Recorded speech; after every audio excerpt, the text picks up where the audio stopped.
because you picked a good one to come into. You guys get to get a peek behind the curtain today, okay? So by the end of this training, you are going to be able to understand why the prospects on your call are giving objections and exactly what to do about it before you ever get to that point. So that way people are objection handling themselves. Okay. How amazing would that be if all your prospects just objection handle themselves? Like, you guys could save your breath. Like, can I see amazeballs in the chat if you want your clients or your prospects to just do the work for you?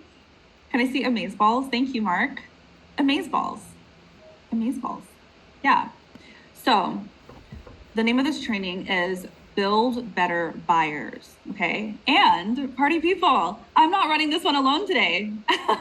So, you know, a lot of you guys, maybe not. If it's your first time, you probably haven't heard about the rabbit hole that I went down 4 years ago at this point. Wow. So I went down this rabbit hole of trying to figure out how on earth do I actually lead people? Because because the boogeyman for me was anxiety, and like I just couldn't lead anybody because I was a hot mess on my calls, right? And so when that happened, when I decided, you know what, it's either I'm going to quit sales or I'm going to get really good at leading people, I went down this rabbit hole of trying to figure out, like, I tried to learn dark psychology and like just the art of persuasion and leadership. And a big piece of my journey was Cameron Saya, who, if you guys know him, you know, he has worked with Chase Hughes, and he is an expert at analyzing behavior and at persuasion. And he was a part of that journey where he was one of the people that I worked with to really help me level up as a leader. And Cameron's here today. He's here today. He's here today to help me, to co-host this training, and he's going to blow your minds. I'm going to let him kind of introduce himself, share from him, so you can have an understanding of who he is, his experience. This is going to be hot fire. I'm very excited. I think there's one specific thing that he taught me that he's going to teach you guys today, the third strategy today, and it's going to be incredible. So, Cameron, the floor is yours. Introduce yourself real quick, and we'll dive in. Sure thing. Thank you for that introduction. How's it going, everybody? Put your hand up if you guys are here to have a good time. Hands up. All right, that's almost everybody. I love it. I love all the hands. Princess is doing the dance. All right, now I will put an end to all of that nonsense right away. Just kidding. Before I get into who I am and my story, I have a question for everybody here. How many of you guys have ever felt like you were doing everything right, whether you're a closer, setter, business owner, whatever it is you do? Do you guys feel like you're putting forth all the right efforts? You're following the playbook. You are grinding and putting in the work. You're showing up every single day, but you still feel like you're hitting the same ceiling. Put a 1 in the chat if you guys can relate to that. You're doing all the right things. You're doing more. It feels like you're pushing a boulder uphill, but you're getting farther and farther behind. Oh yeah, look at all those ones. I will even put a 1 in the chat because this has been me at very critical stages in my career. And this was something that I thought was never going to end for me. I thought it was just a cycle. I thought it was just how it was, that there was no escape to this rat race. I lived in this loop for years. I had been in sales for, I think at this point, about 7 years. And I was good, but I was only good enough to believe that I was on the right track and to believe that my goals and the milestones and the things that I wanted to accomplish were just around the corner.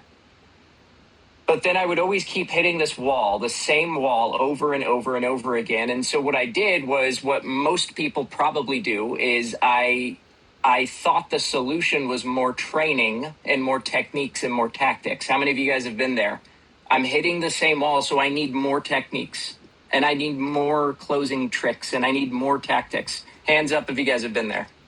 If you guys have fallen into that. I need another fancy objection handle reframe analogy thing. That'll work. I need to read more books.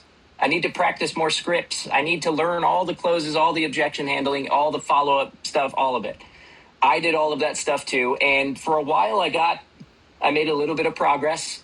I had maybe a good month, maybe two if I was lucky, but then inevitably I would hit that same wall over and over and over again. Same number. The number in my bank account never moved. It's like there was a ceiling, like an invisible ceiling that was bolted to my head that I just couldn't see. And most people do this. They go by more training, more tactics, more scripts, and the cycle just keeps repeating. And there's nothing wrong with that. It's just because nobody ever taught us any better. That's what the industry has programmed us to do. If we're hitting the same wall, we need to spend more money on something that is only going to facilitate the problem and not solve the problem. Now the question becomes, what finally broke me out of that cycle? I was sitting in my car one day. It was after a sales call that didn't go quite so hot. I was sitting in my car. I'll be honest, I was sulking. I was sitting in the car in my garage, in my own house with the garage door closed. The car was off, but I was just sitting there feeling sorry for myself. Phone off, no technology. Everything was just quiet. And I was just kind of pondering in my own self-pity.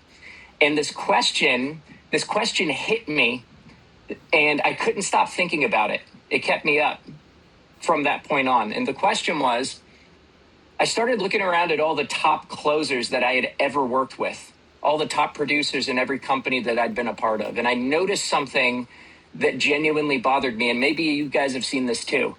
There were a lot of closers that I worked with that were closing twice my deals, twice my close rate, twice my commission with half of my skill, half of my product knowledge, half of my prep, half of my hours. And they were eating my lunch every single month. How many of you guys know someone like that? Put a 2 in the chat if you know someone like that or if you've worked with someone like that. The guy is maybe not the sharpest knife in the drawer. We'll call him a wooden spoon. And they're just leaving you behind in the dust. And so that frustrated me, and that frustration turned into obsession. And that obsession was over one question. And that one question was, what do they have that I don't? Now, Princess and I are going to tell you the answer to that question on this call, but I'm going to warn you, it's very likely that it's going to be the opposite of what every single sales trainer out there is probably teaching you or has probably ever taught you. And it also has nothing to do with scripts. It has nothing to do with technique. And that one question completely yanked me out of sales training entirely, and it got me into this world that I like to call human behavioral science. So what is human behavioral science? It's the science of how people make decisions. It's the science of how trust is built. And it's how influence operates beneath the surface at a level that most people cannot see, let alone access or control. That path led me to working with a guy by the name of Chase Hughes. Hand up, how many of you guys have heard of Chase? Seen him on YouTube, Behavior Panel. I worked with that guy. I did mushrooms with him in his house. I played video games with him. He's a good guy. I worked with him for about 2.5 years. One of the top behavioral experts in the country, in the world. And I didn't dabble. I went all the way in. I became his highest credentialed coach in less than 6 months. And after 3 years of working with him, and after an additional $250,000 of my own money invested into other trainings and other research and other programs and other disciplines of human behavioral psychology, it all led back to one thing. And that one thing was how people actually work. And after all of that, I was finally able to answer the question that hit me from my self-pity in the car. And that answer is what we're going to cover. And honestly, the fact that you guys are here for a session on behavioral influence instead of another 10 closes that convert webinar, that tells me something about this group. It tells me that you are already asking a different question than most people are. You guys are here because there's one thing that you guys have been obsessed with, like I was all those years ago. And you just either never had the language for it or you never had the means by which to solve it. And that's exactly what Princess and I are going to give back to you. Now, one favor before I pass the mic back over to Princess. I'm going to give you guys something that took me years and lots of money to figure out. But one thing I'm going to ask from you guys in return is, most of you guys have your cameras on, but those of you who do not have your cameras on, I'm going to ask that you flip your camera on. And there's a reason. The reason why is because we've all got what I like to call TikTok brains. TikTok brains. That means we scroll, we just kind of like half listen, we open up other tabs. When our camera is off, it's really easy to let the TikTok monkey brain take over. That's kind of our default mode. And when your camera's off, your brain gives itself permission to drift back into TikTok mode, and you don't even notice it happening. But when you turn your camera on, you're way more likely to focus. When you know that other people can see your face, you're more likely to stay put and focus. And when you focus, you engage. And the more you engage, the more you retain. There's lots of studies and research on this. You actually retain some studies show up to 90% more when your camera's on and you're actively participating, putting stuff in the chat, raising your hand, 90%. And so we're going to ask you to participate tonight, but that's only because we want you to get the most juice out of this lemon. So drop things in the chat, stay present, keep the camera on, because what we're about to walk you through only works if you are here and not just half here. Does that make sense? Thumbs up. All right. My Zoom agrees with me. Okay, good. Love it, love it, love it. So I'm going to go ahead and pass the mic over to Princess. We got 3 things to cover tonight. Everybody hold up 3 fingers. There's 3 pillars that we're going to cover. Princess is going to take over pillar number 1. Princess, take it away. Okay. So let me take you back to a dark time, when I genuinely believed that the longer I could objection handle, the better of a closer I was. Like, I thought that was a flex. Those of you who've been following my journey for a while probably remember that time when I would like post on Facebook, like, I just closed a deal where I objection handled for 2 hours. Like, I really thought like I was doing something great. So I would literally have calls where I would spend an hour, 2 hours, an hour and a half objection handling only, just on that part. And I thought that meant like, I'm not backing down, I'm not letting them get out unless they buy. Like, again, this was 3 years ago. And there was this one call, this particular prospect, he had so many objections. Like, a lot of them were around, I need to do more research. I spend more time, gathering as much information as I can. I need to read this and that, and I need to watch the YouTube channel and all this stuff for the offer I was selling. That one was business coaching for coaches. And everything I had, he had a response, and I matched every single one. Like, I had a word track, a rebuttal, a clap back, if you will, for every single thing. I was like, this is great. I'm in there with him, back and forth. And the whole time I'm thinking, I've got him. He's still on the call. He hasn't hung up, so I've still got him. And legit, an hour and a half into objection handling, he goes quiet and he goes, you know what, Princess? You're really good at your job. And then he left the call without buying. How many of you guys have had prospects tell you that you're a good salesperson, that you're so good at your job, but they did not buy? Like, so at that point, the entire call was over 2 hours long. A lot of energy that I put out there. I was fully depleted after that call. So much so that I had another call that, first of all, I ran over my next call. And then the next call after that on the calendar, I had to ask another closer to take it, because I literally did not have any energy.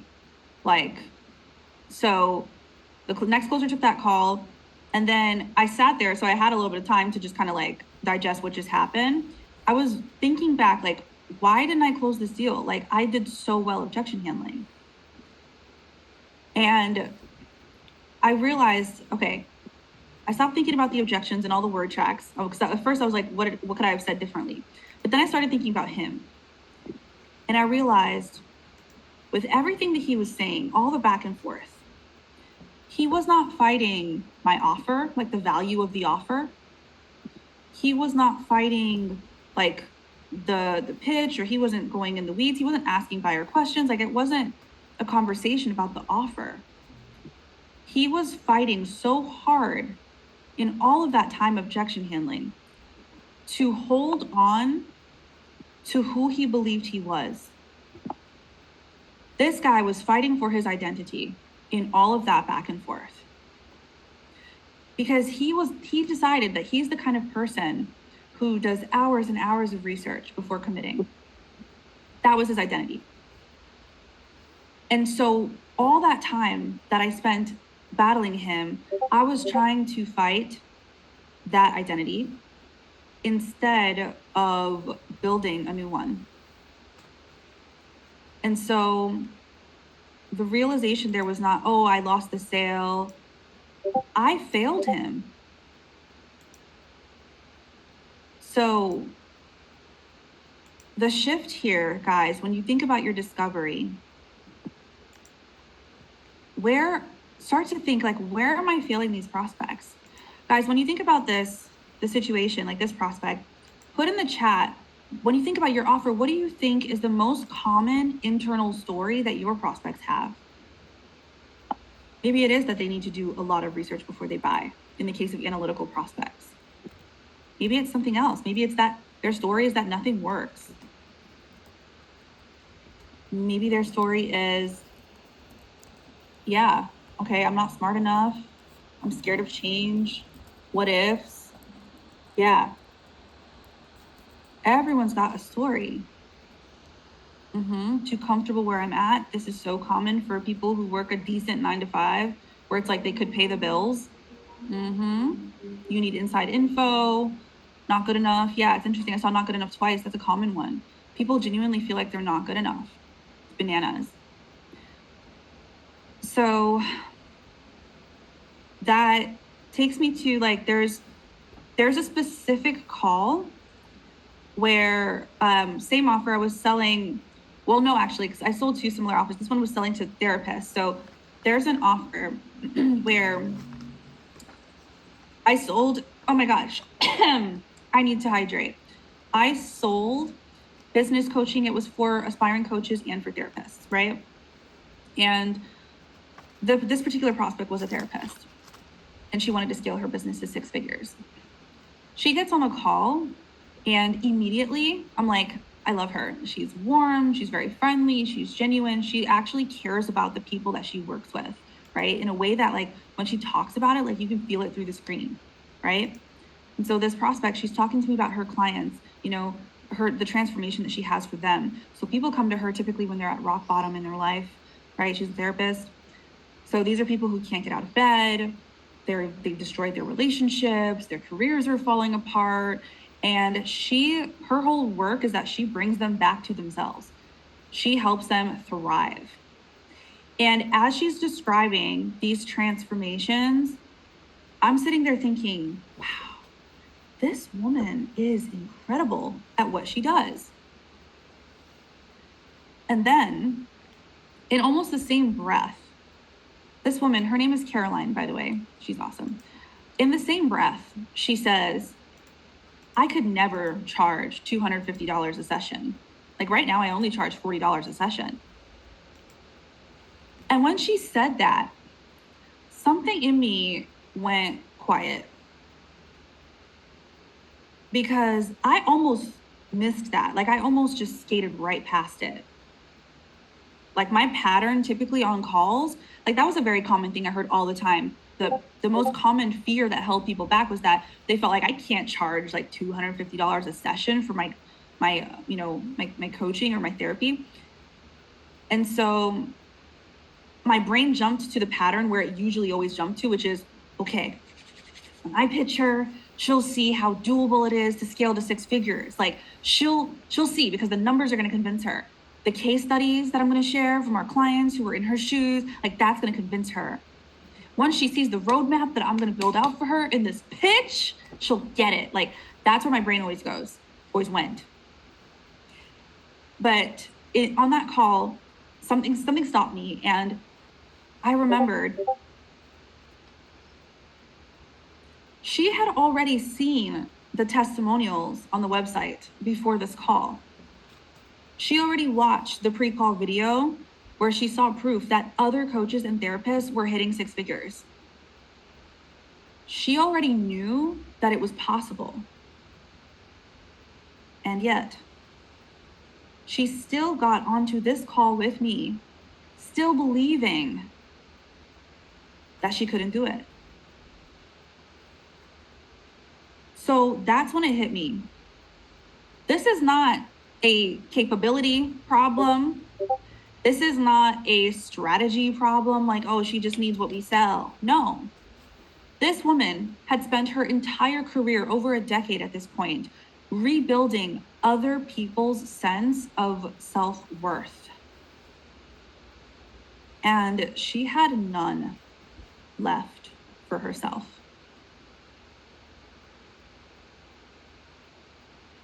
She was not saying, I can't charge $250 a session.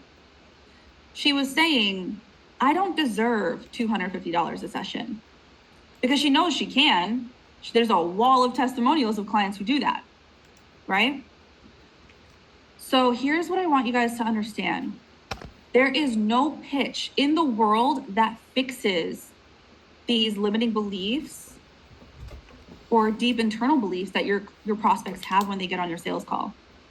There's no, the pitch will sell them on it. No. You cannot pitch or sell someone with your pitch or your offer or your deliverables. You can't get them to believe that they deserve something just with your program, because they need to believe that before they could even buy. You can't close someone whose identity already decided the answer is no.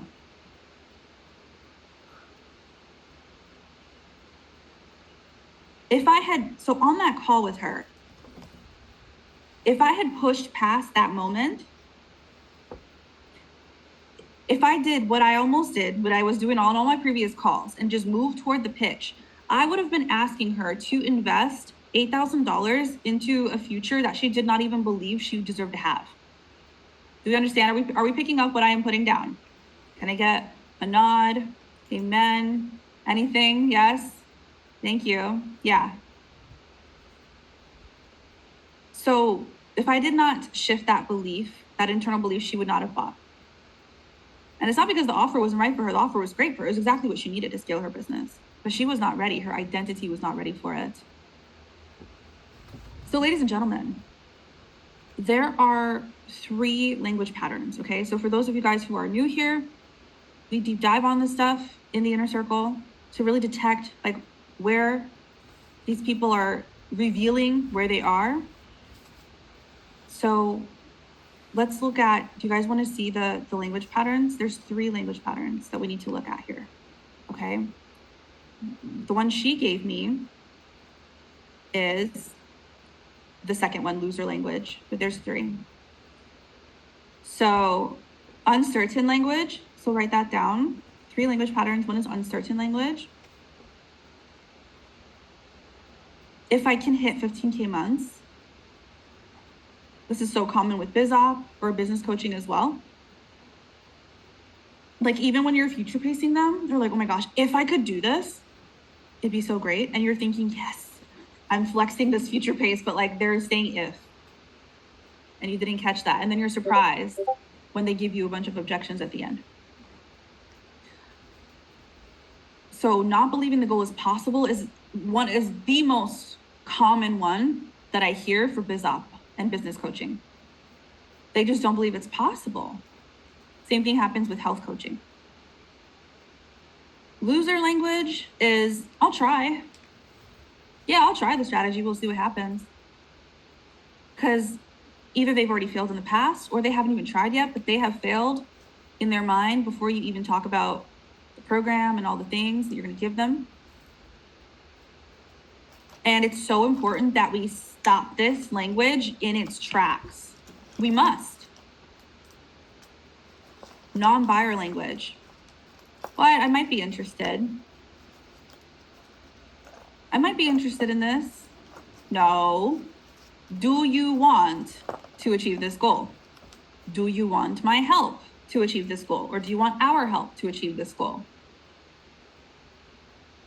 What most people do, mediocre closers, they hear this stuff and they just keep it moving, hoping that they pitch so well that it does the work. That's not how it works. Okay? So make a note of all of these and take a moment and write down, like, for your offers, what are some of the common things that you hear all the time in your discovery that you're just letting slide? We're not going to let this happen anymore.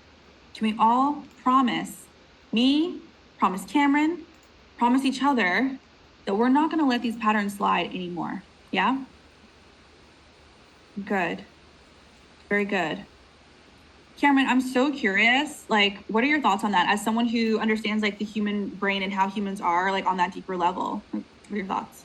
Yeah, that was powerful stuff. First, if you guys thought that that was absolute fire, put the word fire in the chat. That was gold. That was absolute gold. Oh yeah. Yeah. I see you, Margaret. I see you, Danica, Lydia, Fred. Oh yeah. Bonus points for the fire emoji. Oh yeah.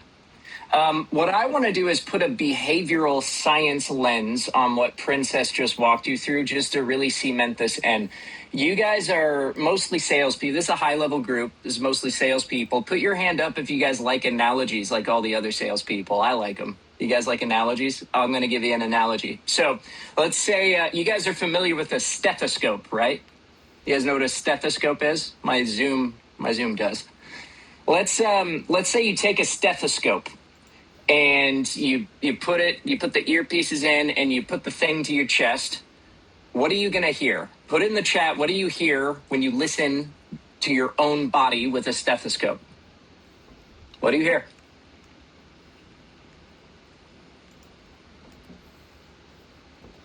Fast beat, heartbeat.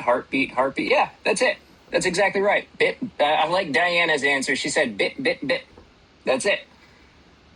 With mine, I hear thump, thump, thump. I don't know if that's a good or a bad thing. I probably need to get that checked. But what you hear is your own heartbeat. You hear thump, thump, thump, thump. That is all you hear. It's just a heartbeat. Now, Cameron, where the hell are you going with this? Here's where I'm going with this. Let's say you take that stethoscope to, let's say you hand it to a cardiologist. And they put the stethoscope on your chest and they're listening. What do they hear? A cardiologist probably is not going to hear the same thump, thump, thump, or bip, bip, bip that you hear. A cardiologist is going to hear that sound, but they're also going to pick up a palpitation. They're going to pick up a murmur. Maybe they'll pick up a valve that's closing half a second too late. Or maybe a rhythm irregularity that you would never notice in a million years because you do not know what to listen for. It's the same sound, it's the same stethoscope, completely different information. This is exactly what's happening on your calls right now, and this is exactly what Princess just walked you through. Most of you guys, most of the time, are on a call with a prospect. Your prospect is talking to you, and you are just hearing heartbeats. You're just hearing thump, thump, thump, the surface level, the words. And you hear the thump, thump, thump, thump, thump, and your brain goes, oh, there's nothing out of the ordinary here, and you just keep moving along. You go right to the pitch, you go right to the close. But the language that your prospect uses in the first 5 minutes of a call, let me take that back. I apologize. The first 30 seconds of a call is a diagnostic. It's telling you something about who they believe they are. And who someone believes that they are is going to determine every decision they make. I want you guys to write this down. If you guys are still taking notes, write this down. The most powerful force in all of human decision making is the need to remain consistent with how we see ourselves. I will repeat that. The most powerful force in all of human decision making is the need to remain consistent with how we see ourselves. So if I'm talking to somebody who sees themselves as uncertain, can I expect that person to make certain decisions? Put in the chat yes or no. No, not at all. If I'm talking to somebody who sees themselves as incapable, I can't do this. I don't believe that I can do this. Would it be reasonable for me to ask a person like that to do something that I know is probably outside of their realm of perceived possibilities? Yes or no? Put it in the chat. Do you think that person's going to do something like that? No, not at all. So let's take a couple of examples of things that you guys hear on your sales calls. If I can hit 15K months,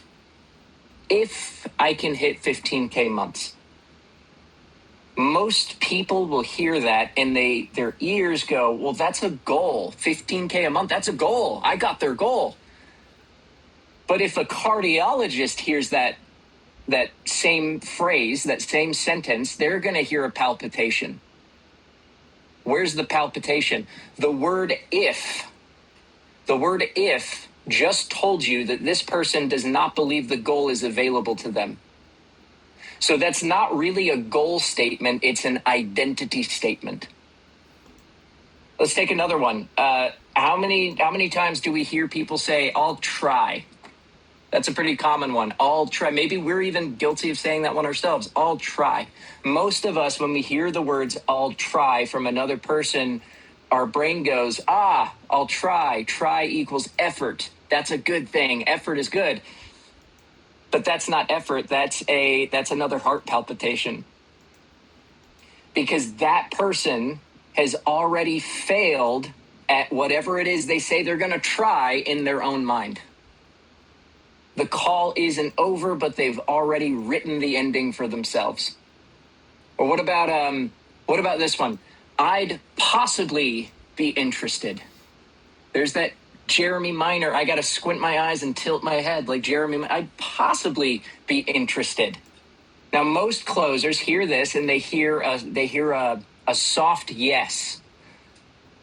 But the heart palpitation here is the fact that that person is not a buyer at all, not even a little bit. They're not a buyer, they're actually just a spectator. They're sitting in the waiting room with no intention of seeing the doctor. You guys seeing the difference? These are not objections. You cannot overcome them with a better reframe or a better pitch. These are identity tells. And they show up early. They show up the second that person's camera comes on. The second the first words come out of their mouth. Long before money ever enters the conversation. So here's what I want you to sit with, and I want you to let marinate for a second. I want you to think about your last 3 calls that didn't close. I want you to think about the last 3 people who seemed on the surface, on paper, they seemed like they were a fit, like they were interested, but they just, for some reason that you can't quite put your finger on, they just didn't move forward. And I want you to think to yourself, which one of those patterns showed up? And when did you first hear it?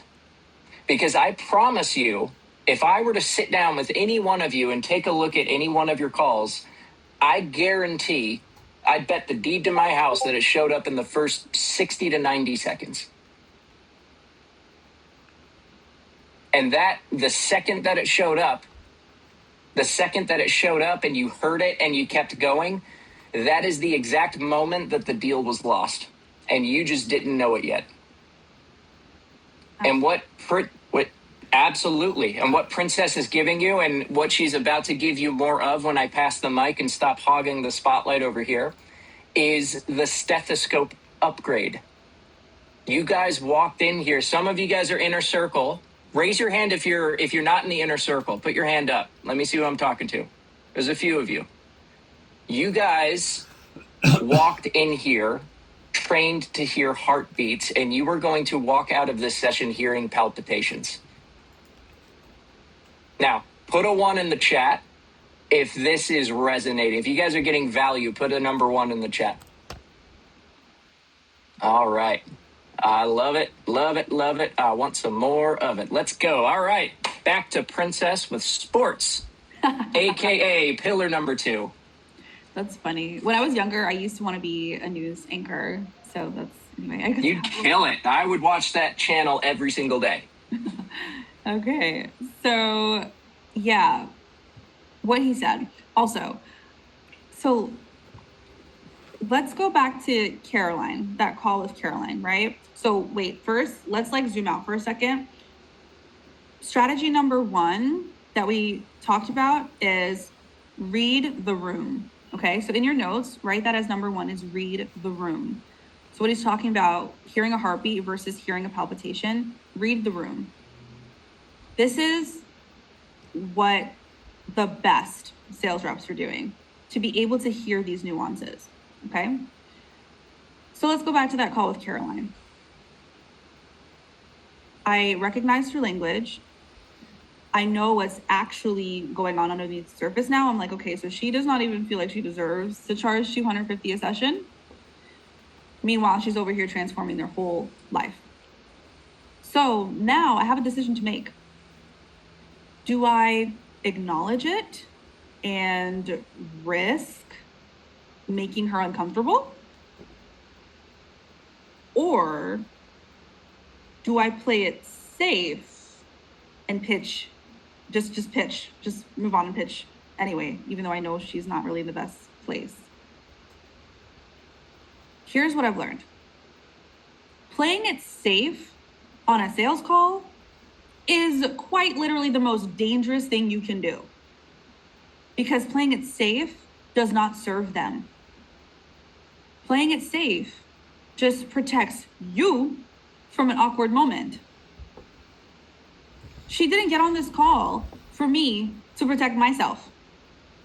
She got on the sales call with me because something in her, something underneath all of that unworthiness and doubt, wanted to believe a different version of her story was possible.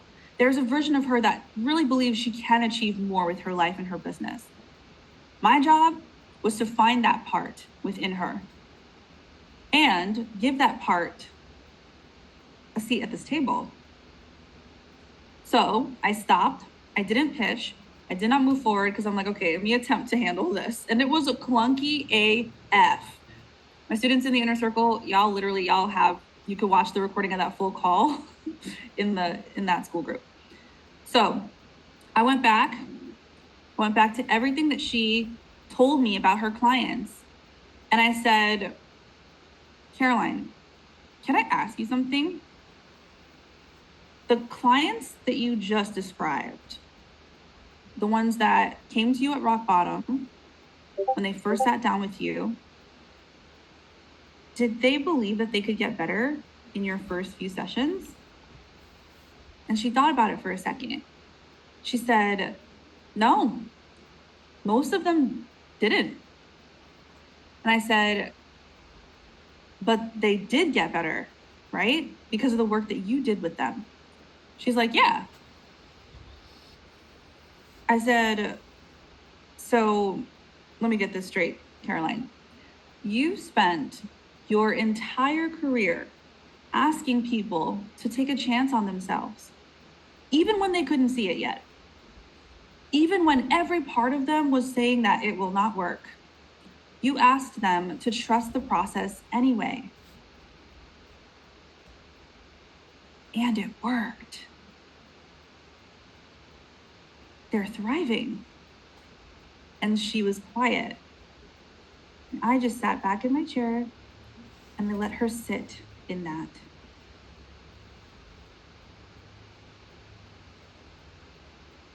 And then I asked her the question. So I'm curious, Caroline, do you think you deserve to build a business that reflects the impact that you've been creating for other people? She did not answer immediately. And I could feel her like thinking about it, getting emotional. And then she said, yes. Yes, I do. Because I've given so much to other people. I've helped them believe in themselves. I can't expect my clients to trust me if I don't trust myself.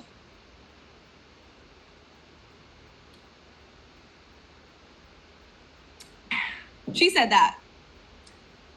Not me. She said that. I didn't give her that sentence. I didn't put those words in her mouth. All I did was ask the right questions. And then she found it herself.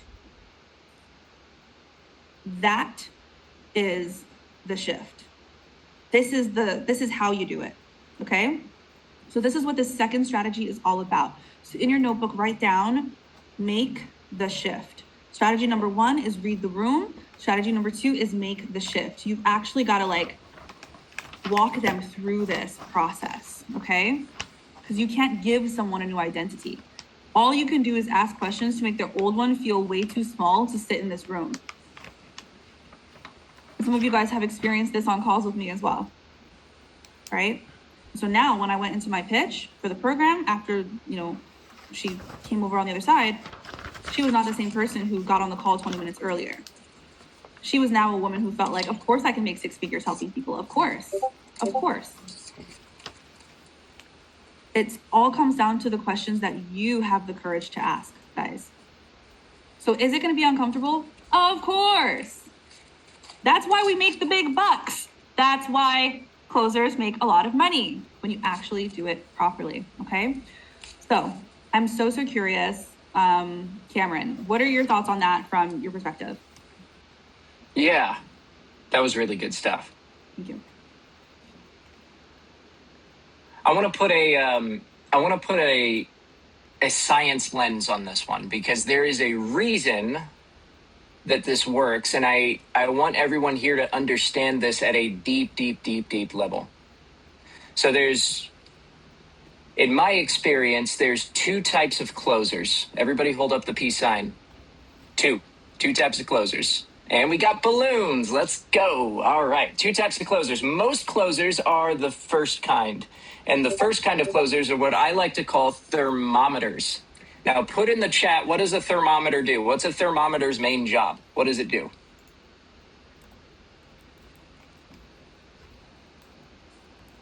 Temp check. That's it.